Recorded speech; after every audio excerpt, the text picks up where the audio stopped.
En el año 1830, mientras la luz rojiza del amanecer caía sobre las cúpulas de Bagdad, un hombre llamado David Sassoon escapaba en silencio por las orillas del Tigris. Había sido tesorero del Pachá, guardián de cofres y secretos, pero una persecución súbita lo obligó a abandonar su ciudad con apenas su familia, algunos manuscritos hebreos y unas alforjas de oro. Detrás de él, el Imperio Otomano se estremecía. Delante, un puerto lejano dominado por los británicos lo esperaba: Bombay. Nadie en aquella mañana podía imaginar que aquel exiliado, marcado por el miedo y el desarraigo, fundaría una dinastía que conectaría la India, China y Londres. Una familia a la que, pocas décadas después, el mundo llamaría a los Rothschild del Oriente. Pero, ¿cómo pudo un refugiado convertirse en arquitecto del capitalismo imperial en Asia?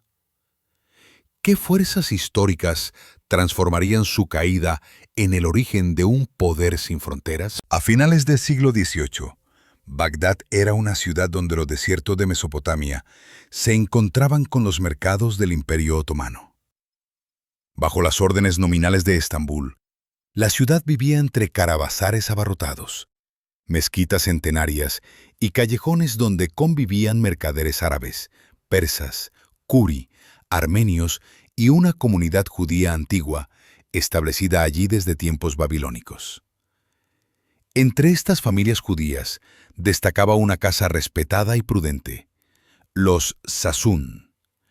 El patriarca, Sassoon ben Saleh, ocupaba un cargo delicado y codiciado: tesorero del Pachá de Bagdad. Era un puesto que mezclaba prestigio, responsabilidad y peligro. En un orden administrativo donde la palabra del gobernador equivalía a ley y donde los cambios de poder podían producir terremotos políticos, quien custodiaba los tributos del Pachá caminaba sobre suelo inestable. Sin embargo, durante décadas, Sassoon ben Saleh mantuvo la confianza del gobierno local, administró impuestos, supervisó contratos y articuló préstamos entre notables y comerciantes. Para la comunidad judía, su familia representaba un puente entre un mundo vulnerable y el poder otomano. En ese ambiente nació David Sassoon alrededor del año 1792. Creció entre estudios religiosos, aprendizaje de contabilidad, dominio del judeo árabe y sensibilidad ante las tensiones políticas de la región. Desde joven, acompañó a su padre en audiencias, inspecciones y negociaciones. Aprendió a leer gestos, a calcular riesgos, a ofrecer soluciones financieras y a mantener la discreción. Habilidades que, sin saberlo, serían la piedra angular de un futuro imperio comercial. Pero Bagdad, en los primeros años del siglo XIX, era un territorio inquieto. El Imperio Otomano enfrentaba declive administrativo, luchas internas y gobernadores locales cada vez más ambiciosos. Cuando Davud Pachá asumió el control en la década de 1820, emprendió reformas radicales para consolidar su poder. Entre esas reformas hubo confiscaciones, intentos de centralizar los ingresos del Pachalato y sospechas contra familias influyentes, incluidas las judías que ocupaban cargos financieros. En ese clima, los Sassoon fueron blanco de presiones crecientes. David presenció cómo la seguridad conquistada por generaciones podía disolverse en cuestión de semanas. Hubo rumores de arrestos, de confiscación de bienes, de purgas administrativas. Las fuentes históricas coinciden en señalar que Sassoon ben Saleh fue detenido brevemente y que la familia enfrentó hostigamiento. David comprendió que el puesto de tesorero, antaño escudo, se había convertido en diana. Su familia, que había vivido por décadas en una mezcla de prestigio y vulnerabilidad, pasó de ser parte del engranaje gubernamental a potencial amenaza para un gobernador desconfiado. Hacia el año 1830, la situación se volvió insostenible. David, ya hombre formado, marido y padre, tomó una decisión que definiría para siempre la historia de su linaje: abandonar Bagdad. No era una decisión menor. Significaba dejar atrás casas, propiedades, sinagogas, tumbas familiares, redes de parentesco y la memoria de siglos. Significaba convertirse en exiliado, pero también significaba sobrevivir. La familia inició un trayecto difícil hacia el Golfo Pérsico. Atravesaron desiertos y pueblos que apenas se recordaban en qué manos estaban los tributos que pasaban por sus caravanas. Se establecieron temporalmente en Bushehr, bajo influencia persa, donde David comenzó a tejer nuevamente contactos mercantiles. Allí, lejos de la administración otomana, probó por primera vez lo que sería reconstruir una vida desde la nada. Compró y vendió tejidos, especias, productos del Golfo. Estableció relaciones con mercaderes de Basora y de Mascate. Observó que el Océano Índico ofrecía algo que Bagdad ya no podía dar: libertad comercial. Finalmente, eligió un destino aún más audaz: Bombay. En aquel tiempo, Bombay era un puerto en crecimiento bajo control británico, punto estratégico del comercio entre India, el Golfo, África Oriental y China. Para un exiliado que poseía habilidades contables, redes judías dispersas y un instinto financiero heredado de generaciones, Bombay representaba promesa. Llegó allí alrededor del año 1832 o 1833 con parte de su familia, algunos capitales salvados y una visión que apenas comenzaba a tomar forma.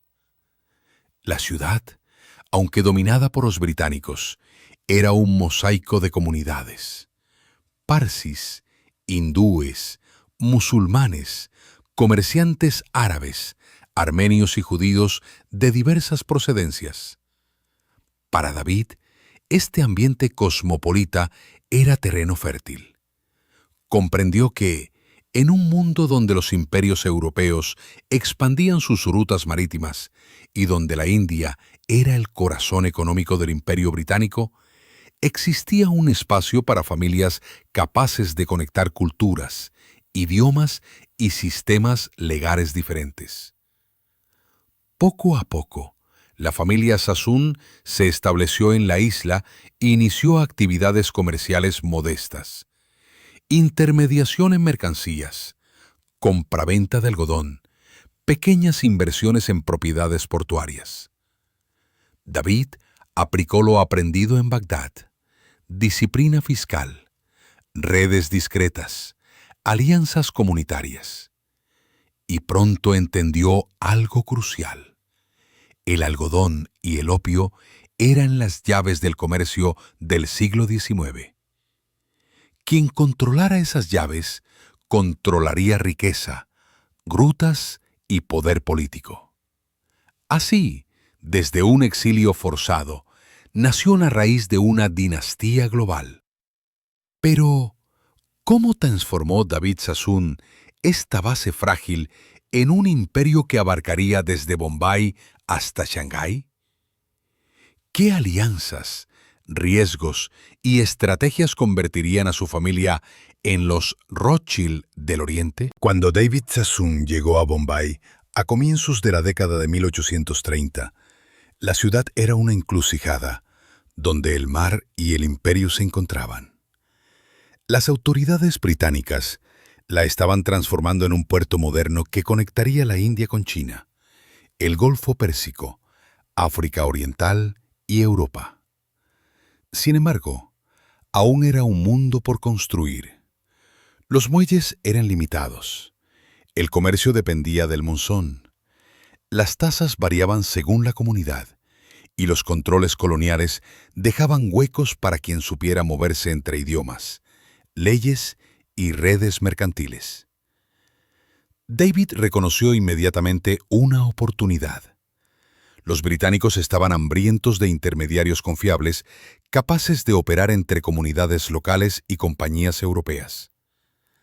Durante generaciones, los Sassoon habían servido como tesoreros y administradores. Conocían la lógica del poder, la contabilidad, la diplomacia comercial. En Bombay, esas habilidades no solo eran útiles, eran escasas y valiosas. Los primeros años fueron prudentes. David abrió una pequeña oficina cercana al puerto, donde comenzó a comerciar algodón crudo, tejidos, especias y productos del Golfo. Descubrió que la ciudad tenía una ventaja inmensa. Su comunidad judía, de origen bagdadí, persa y cochinchinense, tejía vínculos entre puertos distantes, especialmente en Basora, Mascate, Adén y Calcuta. Esa red, reforzada por la confianza religiosa y por prácticas contables compartidas, le permitió extender su radio de acción sin grandes inversiones iniciales. Pero el verdadero paso decisivo llegó cuando empezó a enviar a sus hijos a diferentes centros comerciales.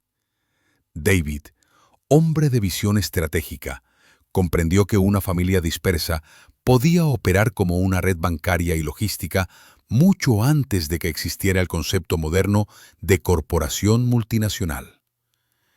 A cada hijo le asignó un destino y una misión.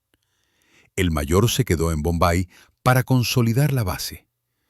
Otros viajaron a Calcuta, Karachi, Hong Kong y más tarde Shanghái.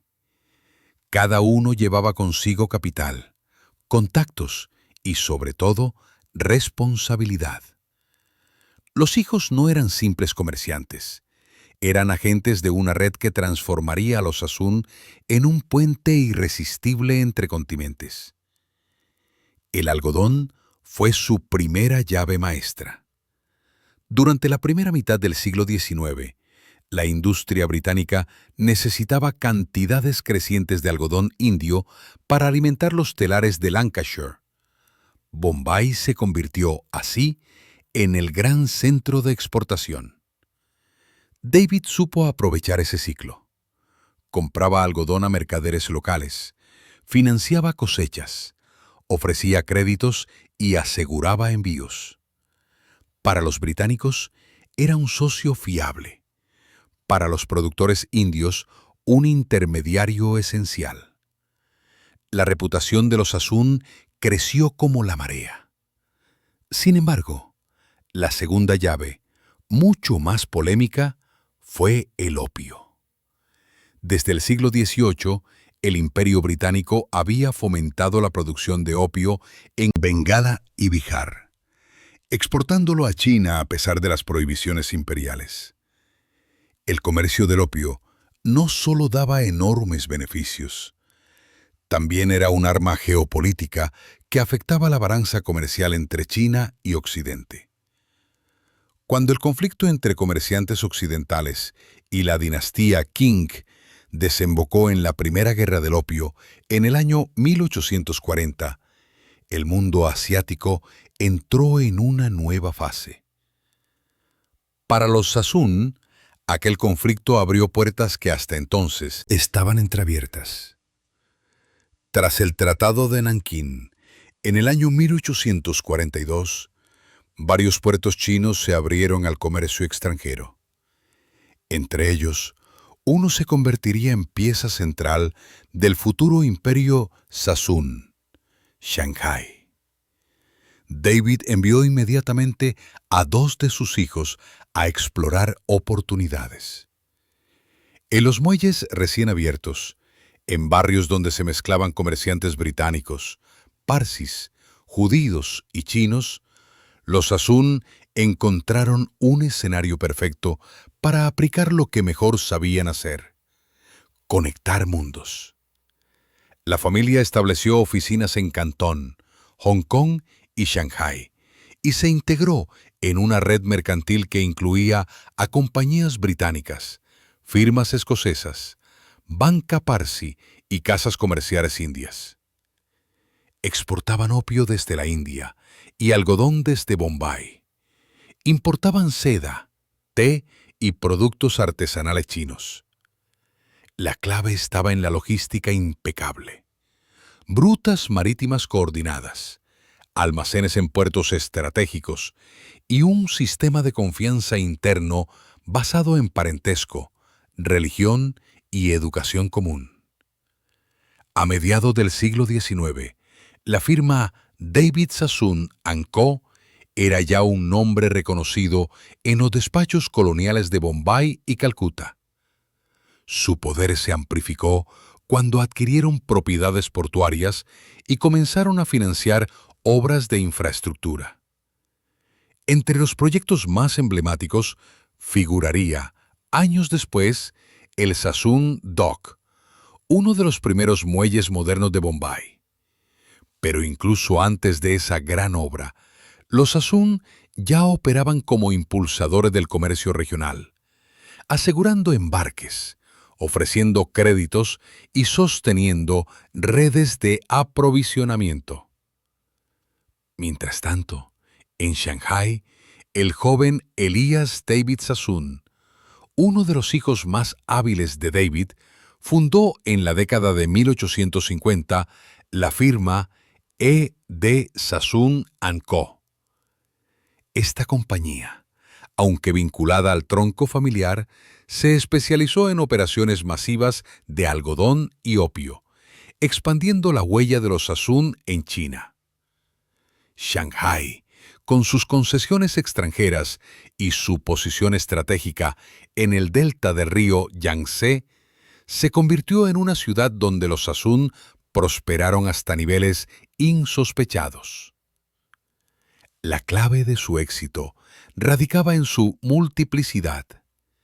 Eran judíos bagdadíes, educados en tradiciones orientales, que hablaban árabe, persa, hebreo y más tarde inglés. Eran súbditos del Raj británico en India, comerciantes aceptados en China y financieros respetados en puertos del Golfo. Este multiculturalismo, lejos de ser un obstáculo, se convirtió en un arma inédita. Mientras muchos competidores estaban limitados por su origen o su imperio de referencia, los Sassoon podían navegar entre mundos con naturalidad. Para reforzar su poder, la familia adquirió propiedades, construyó sinagogas, financió escuelas y hospitales en Bombay y en otras ciudades de Asia. Esta filantropía no solo nacía de convicciones religiosas, también era una inversión social que fortalecía su reputación y les otorgaba legitimidad entre comunidades diversas. Poco a poco, se convirtieron en una dinastía mercantil cuya sombra comenzaba a alcanzar incluso a Londres. Durante estas décadas, el comercio del opio siguió siendo uno de los pilares económicos de su red. Aunque controvertido, generaba ganancias inmensas que permitían invertir en fábricas textiles, flotas marítimas y bienes raíces. La diversificación fue siempre una prioridad. No dependían de un solo producto, sino de un entramado de mercancías y servicios que los hacía resilientes frente a crisis puntuales. Hacia finales de la década de 1860, mientras el mundo industrial aceleraba su ritmo, los Sassoon habían consolidado una estructura que se extendía desde Bombay hasta Hong Kong y Shanghái. Los británicos apreciaban su eficacia. Los comerciantes locales los respetaban. Y en los círculos financieros de Asia comenzaba a circular un apodo que resumía su ascenso meteórico: los Rothschild del Oriente. Pero, ¿cómo transformó esta familia un poder mercantil en una influencia política y social capaz de alcanzar los salones aristocráticos de Londres? ¿Qué obras, alianzas y decisiones convertirían a los Sassoon en una de las dinastías más reconocibles del comercio imperial? A mediados del siglo XIX, cuando el Imperio Británico avanzaba como una marea sobre los océanos y las rutas comerciales de Asia, los Sassoon habían dejado de ser simples intermediarios. Ya no eran la familia exiliada que cruzó el Golfo en busca de refugio. Se habían convertido en arquitectos silenciosos de un sistema económico que unía Bombay, Calcuta, Hong Kong y Shanghái. Fue en estas décadas, entre los años 1850 y 1910, cuando la dinastía alcanzó su máximo esplendor. Bombay, una ciudad que respira al ritmo de los Sassoon. Bombay, hacia el año 1860, era una ciudad en transformación, impulsada por el auge del algodón y el comercio marítimo. Las desamortizaciones de tierras, las obras portuarias británicas, la llegada de ingenieros victorianos y el crecimiento de la burguesía local habían convertido la ciudad en un laboratorio del capitalismo colonial. En ese contexto, la presencia de la familia Sassoon era omnipresente. David Sassoon, ya anciano pero aún vigilante, había consolidado una posición que equivalía a un poder económico incontestable. Sus operaciones de algodón financiaban parte significativa de las exportaciones de la región. Su red de agentes, contables y socios cruzaba desde Bombay hasta Basora y Alejandría. Como gesto de gratitud hacia la comunidad judía y como símbolo de arraigo, financió la construcción de la sinagoga Maguen David, inaugurada en el año 1861. Un edificio de fachada azul y estilo renacentista que aún domina el barrio de Bikuya. Este acto de filantropía marcó un punto crucial. Los Sassoon ya no eran huéspedes. Eran una familia que modelaba paisaje urbano, identidad y memoria colectiva. Poco después, la familia impulsó un proyecto que definiría el horizonte marítimo de Bombay, el Sassoon Dock, inaugurado en el año 1875. Fue uno de los primeros muelles construidos íntegramente en piedra, con infraestructura moderna que permitía la descarga sistemática de pescado, algodón y mercancías diversas. Este muelle transformó el puerto, aceleró la comercialización y convirtió a Bombay en un centro neurálgico del comercio del Océano Índico. Para los británicos, los Sassoon eran socios indispensables. Para los marineros y comerciantes locales, eran una presencia casi institucional. Además del dock, la familia construyó fábricas textiles, almacenes y viviendas obreras. Los nombres de sus empresas aparecían en anuncios comerciales, documentos portuarios y periódicos anglo-indios. En los libros de contabilidad del Raj, la firma David Sassoon & Co. se volvía sinónimo de confiabilidad fiscal. La combinación de modernización, filantropía e inversión estratégica permitió que la familia se integrara profundamente en el ecosistema colonial. El auge de las casas comerciales en China. Si Bombay representaba la base económica, China era la frontera expansiva. Tras el Tratado de Nankín, Shanghái se transformó en un imán para empresas extranjeras. Las concesiones internacionales, especialmente la británica y la estadounidense, ofrecían condiciones comerciales privilegiadas y relativa inmunidad legal. En este escenario, los Sassoon florecieron como pocas familias lo hicieron. Elias David Sassoon, Uno de los hijos más visionarios de David fundó en el año 1853 la compañía E.T. Sassoon Co. Su objetivo era claro: dominar la exportación de algodón indio hacia China y ampliar la participación familiar en el comercio del opio. En poco tiempo, la firma estableció oficinas en Cantón, Hong Kong y, sobre todo, Shanghái. Shanghái, en la segunda mitad del siglo XIX, era una ciudad febril. Vapores atracaban día y noche. Las casas comerciales competían por tarifas y rutas, y la población crecía a un ritmo vertiginoso. Allí, los Sassoon construyeron depósitos junto al Bund, financiaron embarcaderos, adquirieron terrenos estratégicos y se convirtieron en patrocinadores de instituciones comunitarias judías. Su presencia se extendía desde los corredores del Club de Shanghái hasta los callejones donde se comerciaban productos exóticos. El opio, aunque profundamente polémico, era la mercancía que sostenía el sistema económico de muchas compañías extranjeras. Los Sassoon manejaban este sector con fría precisión empresarial. Contratos de suministro, control de almacenes, distribución a través de intermediarios chinos y reinversión de beneficios en bienes raíces y textiles. Las ganancias eran colosales. La prensa europea llegó a llamarlos los reyes no coronados del comercio anglo-chino. Sin embargo, su grandeza no se limitó al comercio. La familia promovió la construcción de escuelas, sinagogas y sociedades benéficas.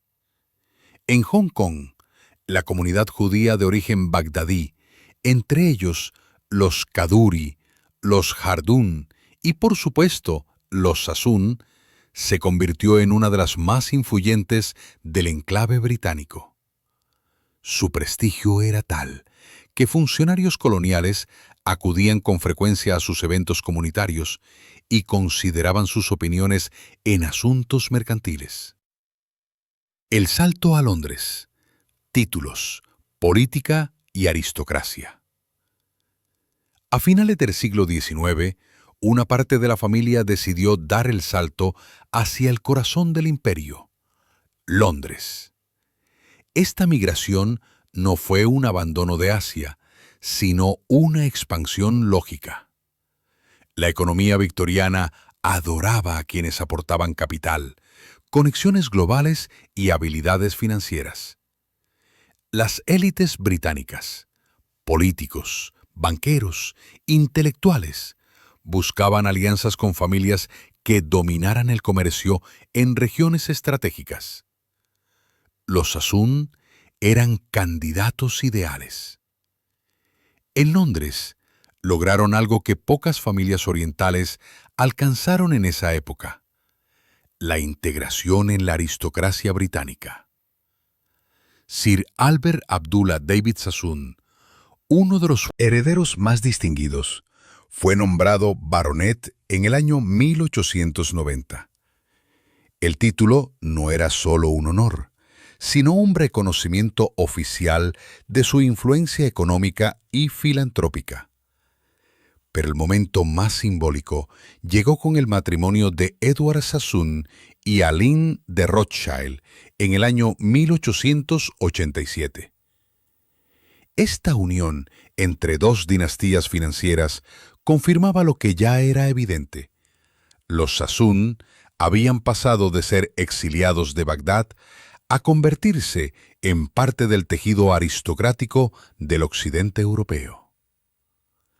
La boda reunió a banqueros, diplomáticos y miembros de la alta sociedad parisina y londinense. Para el público, fue un acontecimiento que simbolizó la alianza entre el capital judío oriental y el poder financiero occidental. Con la entrada en la aristocracia vino también la política. Miembros de la familia ocuparon escaños en la Cámara de los Comunes, Financiaron partidos, apoyaron reformas y participaron en comités económicos. Su prestigio combinaba riqueza, cosmopolitismo y una reputación filantrópica que se extendía a hospitales, universidades y centros de investigación. El ascenso fulgurante de Víctor Sassoon, el señor del boom. Si hubiera que escoger un símbolo humano del apogeo familiar, ese sería Sir Víctor Sassoon, nieto de la rama E. de Sassoon. Nacido en la década de 1880, educado en Inglaterra, piloto durante la Primera Guerra Mundial y sobreviviente de un accidente que le dejó secuelas de por vida, Víctor tenía un carácter audaz, carismático y profundamente pragmático. Sus intereses iban desde la aviación hasta la fotografía, pasando por las inversiones bursátiles. Su obra más grandiosa fue la construcción del Cathay Hotel, hoy Peace Hotel, en Shanghái, inaugurado en el año 1929. Con su fachada de piedra verde, su diseño Art Deco y su lujo sin precedentes, el hotel se convirtió en la joya del boom. Su arquitectura era una declaración. Los Sassoon tenían no solo riqueza, sino gusto, ambición y visión internacional. Desde las ventanas del hotel, Víctor observaba una ciudad donde banqueros estadounidenses, diplomáticos británicos, empresarios japoneses y comerciantes chinos se cruzaban en una danza frenética de dinero y poder. Víctor invirtió en edificios, fábricas, teatros, ferrocarriles y bienes raíces. Llegó a poseer miles de propiedades en Shanghái y se convirtió en uno de los hombres más influyentes de Asia. Su fortuna era tan grande que los periódicos lo llamaban el rey no coronado del boom. En un gesto que combinaba humanitarismo y pragmatismo político, Víctor financió la acogida de miles de judíos europeos que huían del nazismo en la década de 1930, convirtiendo a Shanghái en uno de los pocos refugios abiertos del mundo durante esos años oscuros. Filantropía, modernización y prestigio cultural. La Edad de Oro no fue solo económica. Los Sassoon construyeron sinagogas, hospitales, bibliotecas, orfanatos y escuelas en Bombay, Pune, Hong Kong y Shanghái. Patrocinaron artes, promovieron literatura hebrea y mantuvieron la cohesión de comunidades judías dispersas. Colecciones de manuscritos, cantorales y objetos rituales que salvaron se convertirían, décadas más tarde, en tesoros estudiados por historiadores. Además, la familia apoyó obras de modernización urbana, iluminación eléctrica, sistemas de drenaje, mercados cubiertos, salas de conciertos. Su influencia se extendió más allá de sus negocios porque los Sassoon entendían que poder económico sin legitimidad social es frágil. Necesitaban ser vistos como pilares, no solo como comerciantes. Un imperio sin fronteras visibles. Hacia el comienzo del siglo XX, la dinastía Sassoon controlaba una constelación de empresas que abarcaba desde la India hasta China y el Reino Unido. Sus barcos transportaban mercancías a través del Océano Índico. Sus bancos privados financiaban operaciones internacionales y sus inmuebles definían el perfil urbano de ciudades en expansión. Pero como ocurre con todas las dinastías en su apogeo, las semillas de futuras tensiones ya estaban presentes. Rivalidades internas, dependencia de mercados volátiles, presión política creciente y transformaciones sociales profundas. Porque, ¿cómo puede mantenerse un imperio familiar cuando el mundo que lo hizo posible está a punto de cambiar para siempre? ¿Qué ocurre cuando las fuerzas históricas que alimentaron su ascenso comienzan a volverse en su contra? La Edad de Oro de los Asun, que se extendió desde mediados del siglo XIX hasta las primeras décadas del siglo XX, dio paso a un periodo marcado por tensiones crecientes. Pocas dinastías alcanzan alturas tan considerables sin enfrentarse después a fuerzas que amenazan con fracturarlas desde dentro y desde fuera. En el caso de los Asun, los desafíos fueron simultáneamente económicos, políticos, morales y familiares. El mundo que habían ayudado a construir comenzó a transformarse con rapidez, y esas transformaciones exigirían decisiones difíciles y a veces dolorosas. El peso moral y político del opio. Desde los primeros años de su ascenso, una parte sustancial de la fortuna familiar había provenido del comercio del opio.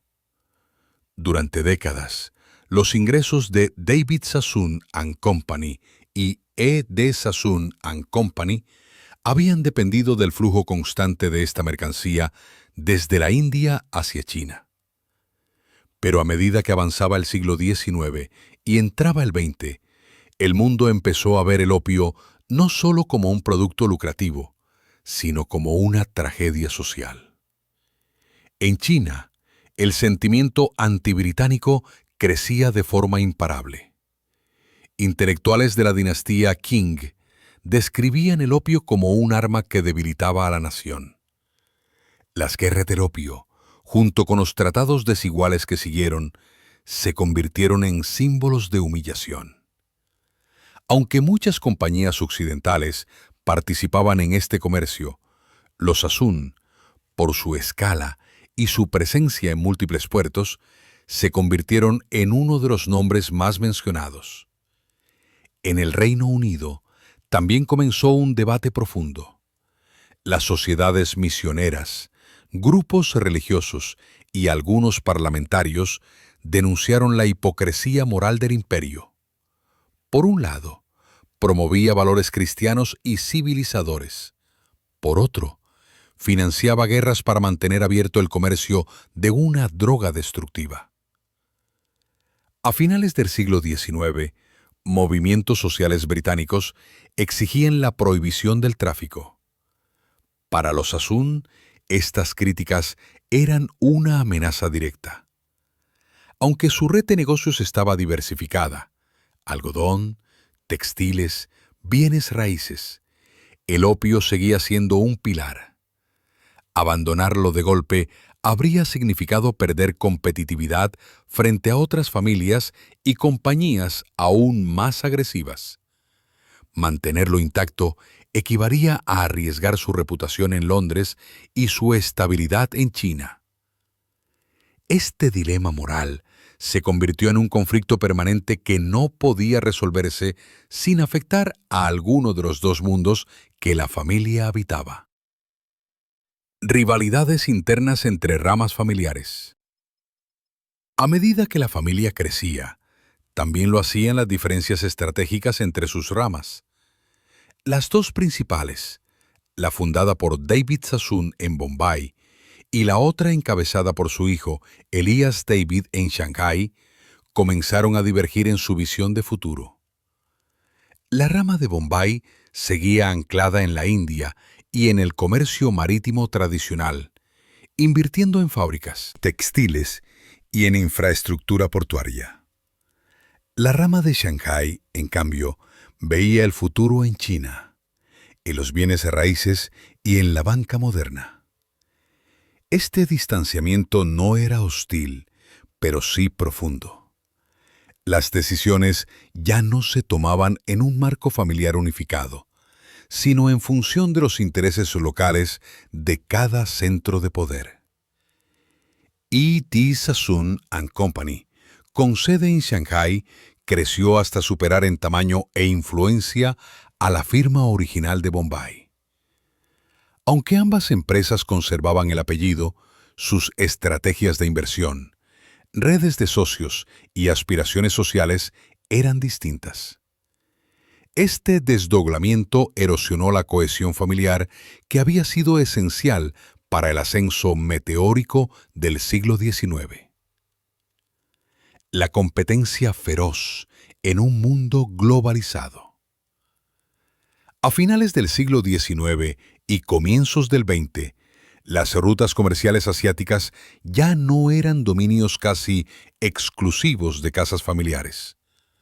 Los bancos europeos, compañías navieras, conglomerados industriales y empresas japonesas emergían con fuerza. Una ola de modernización tecnológica, barcos de vapor más grandes, telégrafo, ferrocarriles, cambió por completo el juego comercial. Los Sassoon se encontraron compitiendo no solo con otras familias judías de origen bagdadí, como los Kaduri o los Jardún, sino también con casas escocesas, firmas alemanas apoyadas por sus consulados, compañías japonesas respaldadas por Tokio y bancos estadounidenses con acceso a capital casi ilimitado. En este mundo globalizado, la flexibilidad y la adaptabilidad ya no eran ventajas exclusivas. Todos las buscaban. La competencia fue especialmente dura en Shanghái, donde los bienes raíces crecían de valor y donde cada metro del bond era disputado por bancos, compañías de seguros y firmas industriales. Aunque E.D. Sassoon & Company conservaba una posición destacada, ya no podía dominar sectores completos como había ocurrido décadas atrás. Choques culturales y redefinición de la identidad. Mientras los negocios se expandían, la identidad de la familia se volvía cada vez más compleja. Los Sassoon habían sido judíos bagdadíes profundamente arraigados en su tradición. En Bombay habían fundado sinagogas y reforzado la vida comunitaria.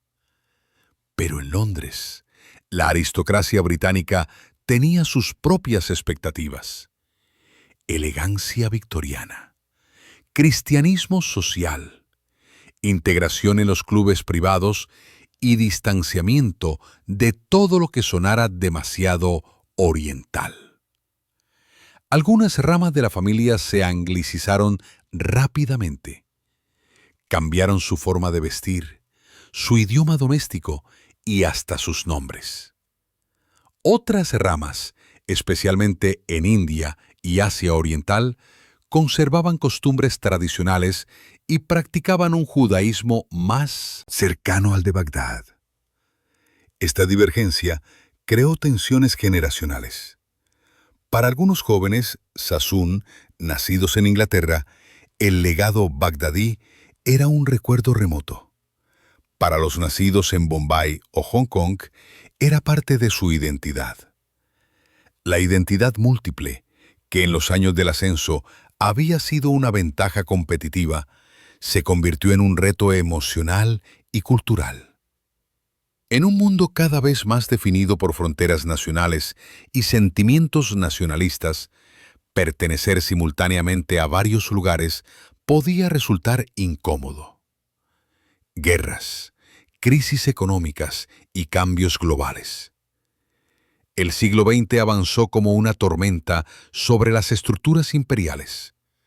La Primera Guerra Mundial alteró rutas marítimas, elevó los costos de transporte y redujo el comercio internacional.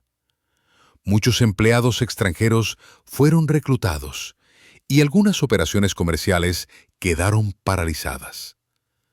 Luego llegó la Gran Depresión, en el año 1929, que sacudió los cimientos del capitalismo global. Los Sassoon, con inversiones en bienes raíces y mercados de valores, sufrieron pérdidas considerables. Aunque el Cathay Hotel seguía siendo símbolo de poder, su inauguración coincidió con el inicio de uno de los periodos más difíciles para las élites financieras mundiales. La Segunda Guerra Mundial agravó las tensiones. Shanghái, Ocupada por Japón desde el año 1937, se convirtió en un campo de batalla geopolítico. Muchas propiedades de los Asun quedaron bajo supervisión o control japonés. Los ingresos se desplomaron, las operaciones se redujeron y la incertidumbre se volvió norma. Durante la ocupación japonesa, Víctor Sassoon, que entonces residía fuera de China, intentaba sostener un imperio que se desmoronaba rápidamente. A pesar de ello, apoyó activamente el rescate de miles de judíos europeos que llegaron a Shanghái sin visa, una de las pocas ciudades del mundo que los aceptó. Esta labor humanitaria quedaría como uno de los episodios más nobles de su carrera, pero no bastó para frenar la caída económica. China cambia para siempre. El golpe final llegó con la victoria comunista en China en el año 1949. La nueva República Popular China nacionalizó o intervino muchas propiedades extranjeras. El modelo de negocio que había permitido a los Sassoon amasar fortunas, basado en concesiones extranjeras, privilegios coloniales y acceso preferente a los puertos, dejó de existir de la noche a la mañana. Víctor Sassoon abandonó Shanghái definitivamente. Las luces del Bund, que durante décadas habían reflejado la riqueza construida por su familia, brillaban ahora sobre un mundo completamente distinto. Los edificios que los Sassoon habían levantado seguirían en pie, pero ya no les pertenecerían. La ciudad que los había consagrado como reyes del comercio asiático cerraba el ciclo con una mezcla de ironía histórica y justicia política. El ocaso en India. Mientras tanto, en la India, la descolonización avanzaba con velocidad. La independencia en el año 1947 transformó el panorama económico de Bombay. Las políticas nacionalistas, las nuevas regulaciones fiscales y la competencia industrial redujeron el papel de los antiguos conglomerados vinculados al comercio colonial. Las empresas de los Sassoon en Bombay fueron vendidas, reestructuradas o absorbidas por compañías indias emergentes. El Sassoon Dock siguió funcionando, pero ya no como un símbolo de poder familiar, sino como infraestructura pública administrada por nuevas autoridades. Las fábricas textiles enfrentaron huelgas, competencia local y cambios en la demanda. El apellido Sassoon comenzó a desaparecer de los documentos comerciales y de las conversaciones del mundo empresarial indio. La erosión de un poder global. A mediados del siglo XX, casi todos los pilares del imperio Sassoon habían sido erosionados.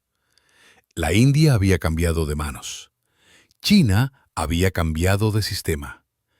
El imperio británico se había debilitado. Los mercados globales se habían fragmentado.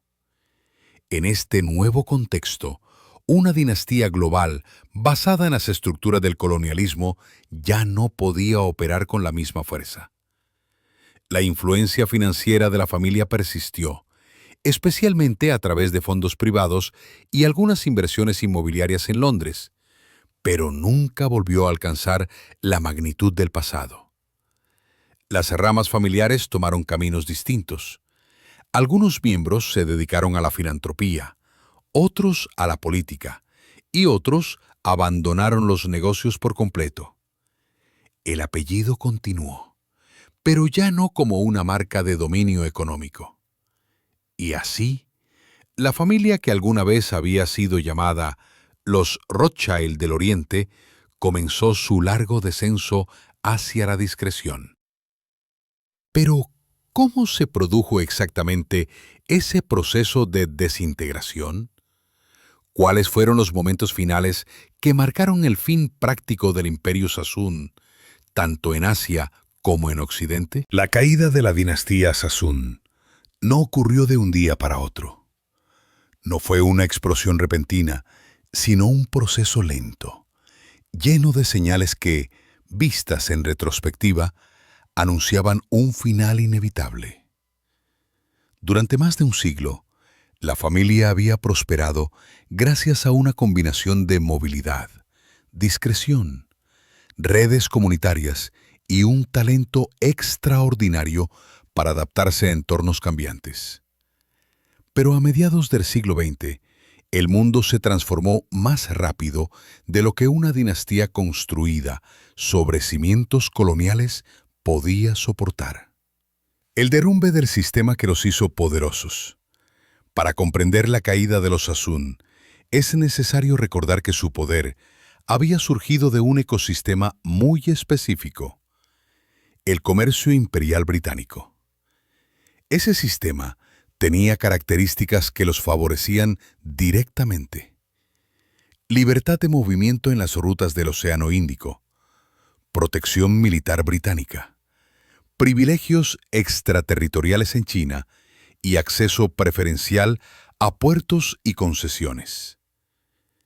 Mientras aquel mundo existió, los Sassoon prosperaron. Cuando empezó a desaparecer, su influencia se redujo de manera proporcional. Los primeros golpes fueron geopolíticos. La Primera Guerra Mundial interrumpió las rutas marítimas, aumentó los costos de seguro y drenó mano de obra. La Gran Depresión redujo la demanda de algodón y encareció el crédito. La Segunda Guerra Mundial, finalmente, reconfiguró Asia con una violencia que ninguna dinastía comercial podía resistir. Pero la transformación decisiva fue ideológica. El auge del nacionalismo asiático. Tanto en India como en China, los movimientos anticoloniales reclamaban recuperar su economía, sus puertos y su soberanía. Familias y compañías asociadas al sistema colonial pasaron a ser vistas no solo como actores económicos, sino como símbolos de un pasado opresivo. Los Sassoon, por más que hubieran aportado filantropía, infraestructura y empleo, no estaban al margen de esa percepción. El fin del imperio en la India. En Bombay, donde había comenzado la reconstrucción de la familia tras el exilio de Bagdad, la independencia india marcó un antes y un después. Durante la década de 1940, las fábricas textiles de los Sassoon afrontaban una competencia feroz por parte de empresas indias emergentes. El nacionalismo económico impulsó nuevas regulaciones, impuestos y controles laborales. El Sassoon Dock siguió funcionando, pero ya no como un símbolo de liderazgo familiar, sino como infraestructura portuaria bajo autoridad india. Varios negocios fueron vendidos o nacionalizados. La estructura que había sostenido la influencia de los Sassoon en Bombay, sus fábricas, sus compañías, sus redes comunitarias, empezó a fragmentarse. La transición no fue violenta, pero sí contundente. En menos de 2 décadas, el apellido Sassoon dejó de figurar entre los actores principales de la economía india. Irónicamente, la ciudad que había dado a la familia una segunda vida tras el exilio, se convirtió también en el lugar donde su poder comenzó a desvanecerse. La noche que cayó Shanghái. Mientras la influencia de la familia disminuía en Bombay, la rama establecida en Shanghái enfrentaba una tormenta aún más destructiva. Shanghái había sido el corazón del poder de E.D. Sassoon and Company durante casi un siglo. Era allí donde se levantaba el Cathay Hotel, orgullo de Victor Sassoon y uno de los símbolos Art Deco más importantes de Asia. Era allí donde la familia había construido residencias, almacenes, oficinas y cientos de propiedades. Pero los años 1930 fueron devastadores. La invasión japonesa en el año 1937 alteró la vida de la ciudad. Muchas propiedades de la familia quedaron bajo control japonés. Los ingresos se redujeron drásticamente. La incertidumbre era constante. Aunque Víctor Sassoon residía parte del tiempo fuera de China, su imperio inmobiliario se encontraba atrapado en un conflicto bélico internacional. Luego llegó el año 1949. La victoria del Partido Comunista Chino supuso un cambio total del orden político y económico. Las concesiones extranjeras desaparecieron. Los negocios occidentales fueron intervenidos y el modelo semicolonial que había permitido a familias como los Sassoon prosperar se disolvió por completo. Víctor Sassoon abandonó Shanghái definitivamente. El hombre que alguna vez había sido llamado el rey no coronado del Bund dejó atrás una ciudad irreconocible. Sus edificios seguirían en pie. El Cathay Hotel, los bloques residenciales, los almacenes, pero ya no le pertenecían. Para el nuevo gobierno chino, eran parte de un patrimonio nacional recuperado. La caída en Shanghái fue simbólica. Representó el final de una era en la que familias extranjeras podían ejercer un poder casi soberano en territorios lejanos. La dispersión familiar. Con la pérdida de sus bases principales en India y China, la familia comenzó a dispersarse. Algunos miembros se radicaron en Londres, otros en Hong Kong, otros en Canadá o Estados Unidos. Esta dispersión, aunque natural, tuvo un efecto irreversible. La ruptura de la cohesión que había sido esencial en los siglos anteriores. Durante el apogeo de la dinastía, la fuerza de los Sassoon recibía en su estructura familiar multinúcleo. Bombay, Calcuta, Hong Kong, Shanghái, Londres. Cada nodo reforzaba al otro. Pero cuando los nodos asiáticos se derrumbaron, la red dejó de existir. Las ramas ya no tenían un proyecto común. Las empresas se reconfiguraron como compañías independientes y muchas terminaron siendo vendidas a corporaciones internacionales. En paralelo, los matrimonios con familias aristocráticas británicas, que durante la Edad de Oro habían simbolizado ascenso social, contribuyeron involuntariamente a la disolución del carácter mercantil tradicional. En la tercera y cuarta generación, muchos descendientes de los Sassoon ya no se dedicaban a los negocios. Algunos eran escritores, artistas, funcionarios públicos o filántropos. Otros simplemente llevaron vidas privadas lejos del comercio internacional. El ocaso de una dinastía financiera. Para mediados del siglo XX, el imperio Sassoon ya no existía como tal. Algunas inversiones sobrevivieron, especialmente en inmuebles en el Reino Unido y en fondos económicos privados. Pero el poder transcontinental había desaparecido. La familia que durante décadas había sido comparada con los Rothschild se convirtió en un actor discreto en la economía global. Incluso las empresas que llevaban su apellido cambiaron de identidad. E.D. Sassoon & Co., por ejemplo, se transformó en una compañía de inversiones centrada en Londres y Hong Kong, antes de integrarse en conglomerados financieros modernos. El apellido permanecía en documentos corporativos, pero su significado histórico se diluía poco a poco. En Shanghái, el Cathay Hotel, rebautizado más tarde como Peace Hotel, pasó a ser un símbolo de la historia moderna china. Su elegancia Art Deco sobrevivió, pero ya no como emblema de lujo extranjero, sino como monumento a un siglo turbulento de invasión, revolución y modernización. Para los Sassoon, el edificio era un recuerdo de grandeza perdida. En Bombay, el Sassoon Dock continuaba operando como un mercado de pescado y un punto de actividad frenética. Pero la mayoría de quienes trabajaban allí ya no sabían quién había construido aquel muelle en piedra más de un siglo antes. El silencio después del esplendor. Toda dinastía enfrenta dos tipos de muerte: la económica y la simbólica. Para los Sassoon, la primera ocurrió a mediados del siglo XX. La segunda, lentamente, en la memoria del público. Durante décadas, fueron figuras centrales del comercio asiático. Pero el siglo XX avanzó con guerras, revoluciones, globalización y nuevas potencias financieras. En ese torbellino, los Sassoon quedaron como un capítulo olvidado. Sin embargo, el silencio no equivale al olvido.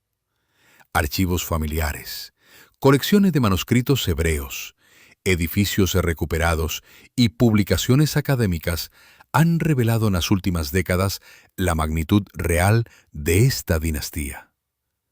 Su historia, de exilio, ascenso, poder y caída, ha recuperado relevancia en un mundo que cada vez entiende mejor las conexiones transcontinentales del pasado.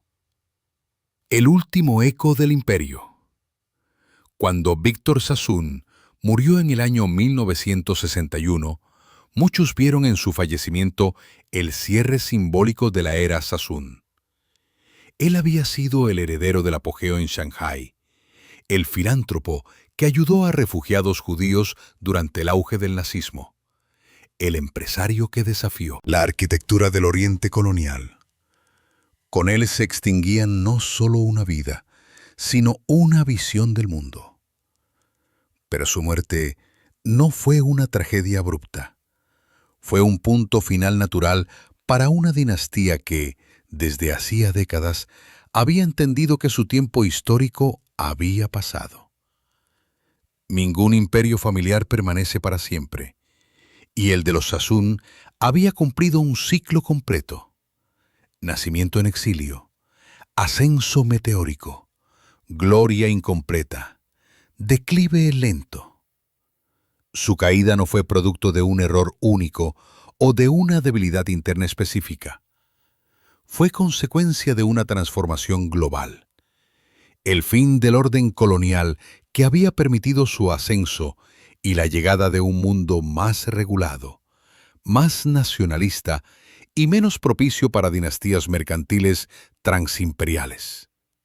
Así terminó el gobierno invisible de una familia que alguna vez controló rutas marítimas, financió infraestructuras, influyó en capitales globales y dio forma a ciudades enteras.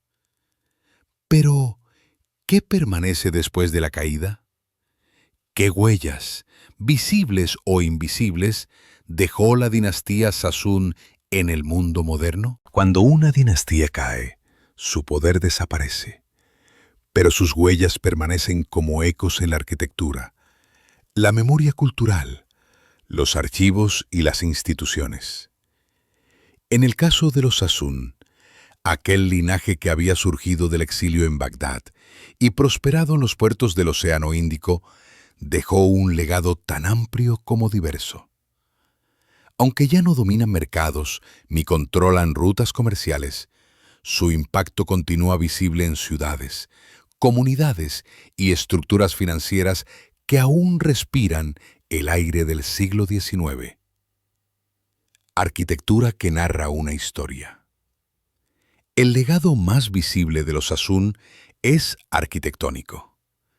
Edificios que levantaron en Bombay, Shanghái y Hong Kong siguen en pie como monumentos silenciosos a una época en la que las dinastías mercantiles moldeaban ciudades enteras.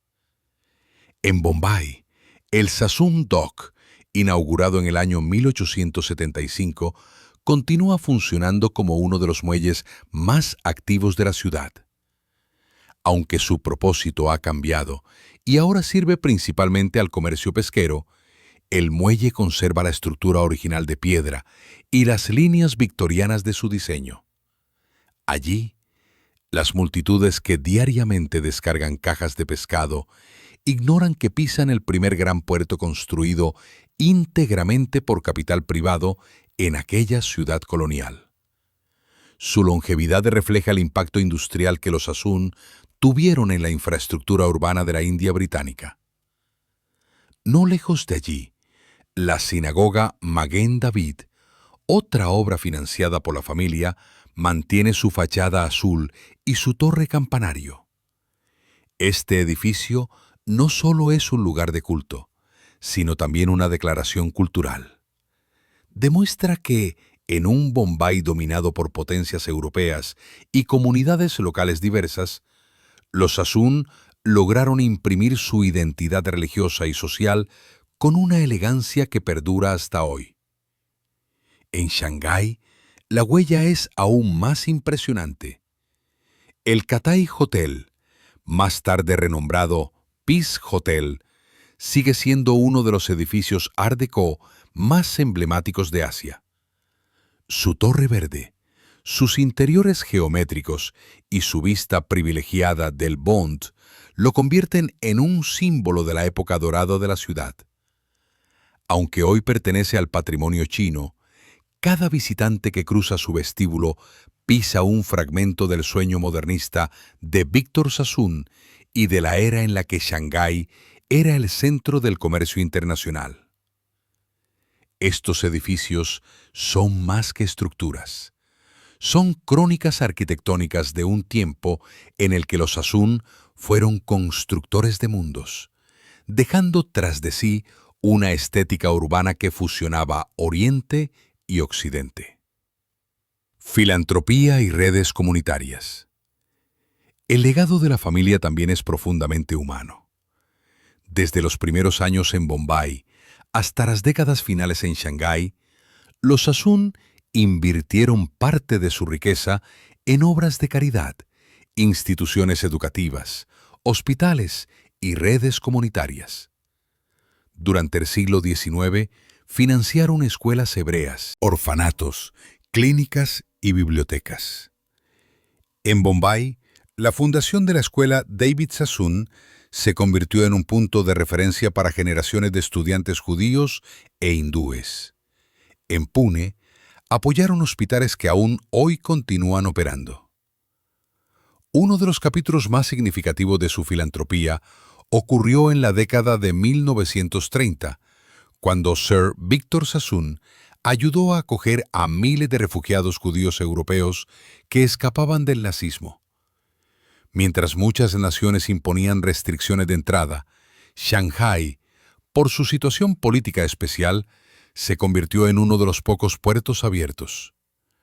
Víctor financió barrios, casas y recursos para quienes llegaban sin documentos ni capital. Este acto, que trascendió los intereses económicos de la familia, dejó una huella ética imborrable. Manuscritos, arte y memoria cultural. Menos visible, pero igualmente importante, es el legado intelectual de los Hasun.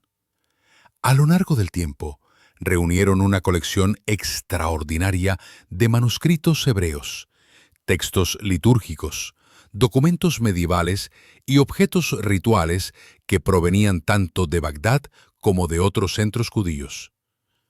Muchos de estos manuscritos, que en su momento fueron la memoria escrita de comunidades enteras, han llegado hasta bibliotecas y museos del mundo gracias a donaciones familiares.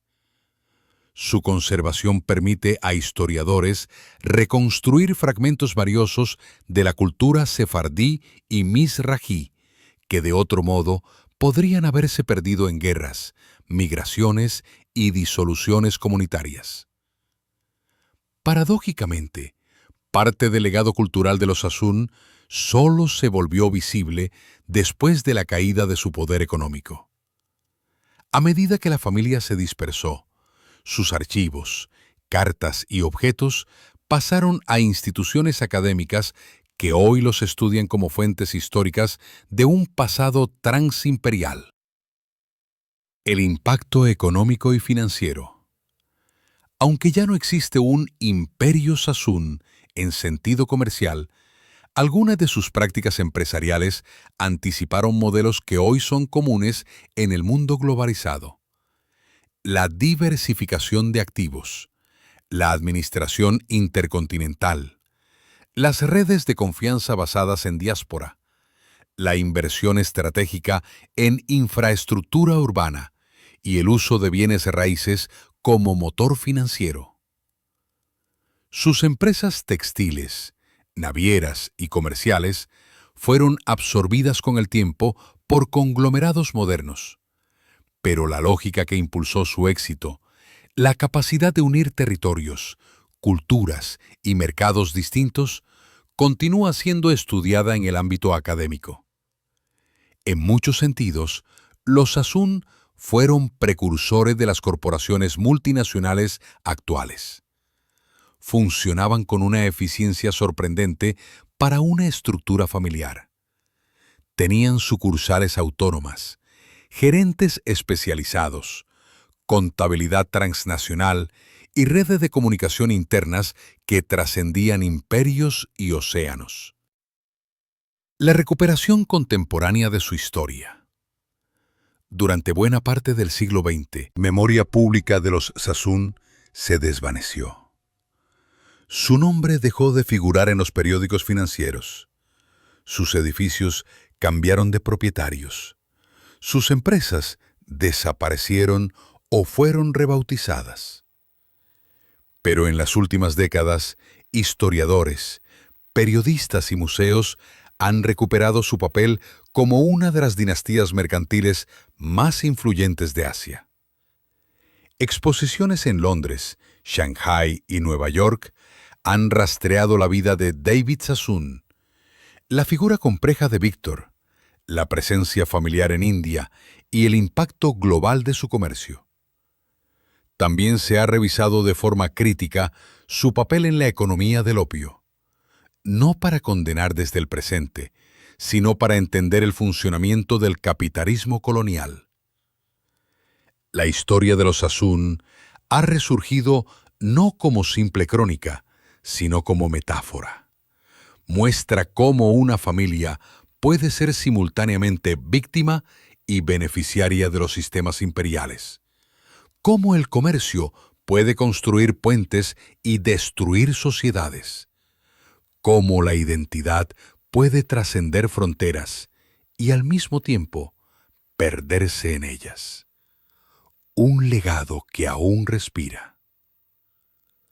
Hoy, la dinastía Sassoon no domina puertos ni controla mercados financieros, pero su legado vive en los muelles de Bombay, en la sinagoga de Bikuya, en la torre Art Deco del Peace Hotel, en los archivos que preservan manuscritos centenarios, en los descendientes repartidos por el mundo y en los estudios que analizan su compleja relación con la historia global. El apellido Sassoon, aunque ya no es sinónimo de imperio comercial, simboliza un pasado donde el dinero, el exilio, la fe y el poder se entrelazaron para dar forma a territorios enteros. Porque al final, cada dinastía que desaparece deja tras de sí una pregunta inevitable. ¿Qué permanece cuando el poder se desvanece? ¿Las piedras?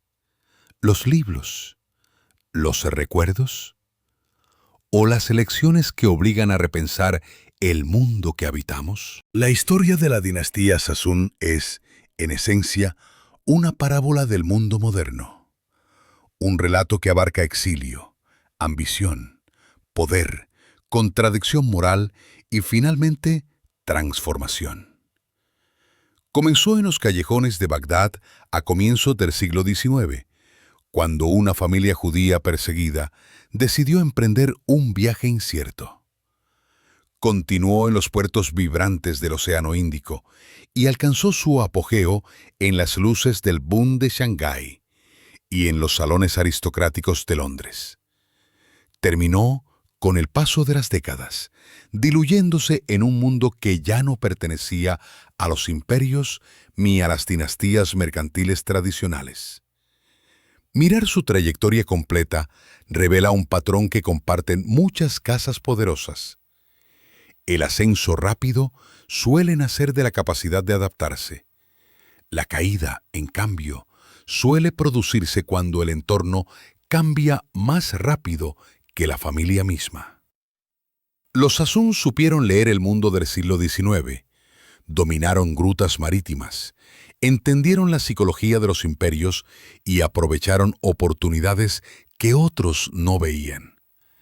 Pero el siglo XX trajo revoluciones, nacionalismos, guerras totales y sistemas políticos que ya no permitían el mismo tipo de poder transimperial. Hay también una lección moral profunda. La familia construyó escuelas, hospitales y sinagogas, protegió a comunidades vulnerables, ayudó a refugiados judíos durante los años oscuros del nazismo. Sin embargo, una parte sustancial de su fortuna derivó del comercio del opio, una mercancía que debilitó a China y cuya sombra moral aún se debate hoy. Esa dualidad, filantropía y controversia, generosidad y poder económico fundado en desigualdades coloniales, invita a reflexionar sobre los dilemas éticos que acompañan a toda gran acumulación de riqueza. Su caída no fue un fracaso, sino un cierre natural de ciclo. Pocas dinastías sobreviven intactas a la erosión del tiempo, y menos aún a la transformación radical de las estructuras políticas del mundo. Pero el legado de los Sassoon permanece. En los muelles de Bombay, en los rascacielos del Bund, en los archivos que conservan manuscritos antiguos y en la historia global del comercio asiático. La pregunta final no es ¿por qué cayeron?, sino ¿qué revela su historia sobre el mundo contemporáneo? ¿Hasta qué punto dependemos todavía de estructuras financieras heredadas del colonialismo? ¿Qué papel juegan hoy las diásporas y las redes transnacionales en la economía global? ¿Cómo juzgar el pasado sin ignorar la complejidad moral de su tiempo? Porque, al observar la vida y la caída de la dinastía Sassoon, una certeza permanece. El poder es efímero, pero las preguntas que deja atrás pueden durar siglos. Gracias por acompañarnos en este viaje a través de siglos, imperios y océanos, siguiendo las huellas de una de las dinastías mercantiles más singulares de la historia moderna. La vida de los Sassoon, desde su exilio en Bagdad hasta su ascenso en Bombay, su esplendor en Shanghái y su declive en un mundo que cambiaba con violencia. Nos recuerda que toda gran historia está hecha de luces y sombras, de decisiones humanas y de fuerzas históricas que nadie puede controlar por completo. Si esta narración te permitió descubrir un capítulo olvidado del comercio global, o si te invitó a reflexionar sobre cómo el pasado colonial aún moldea nuestras ciudades y economías, te invitamos a continuar explorando con nosotros. En este canal, cada dinastía, cada familia y cada imperio es una puerta hacia otro tiempo. Te animamos a suscribirte, dejar un comentario con la próxima casa o dinastía que te gustaría conocer y compartir este documental con quienes aman la historia tanto como tú. Tu apoyo nos permite seguir creando contenidos profundos, rigurosos y llenos de memoria.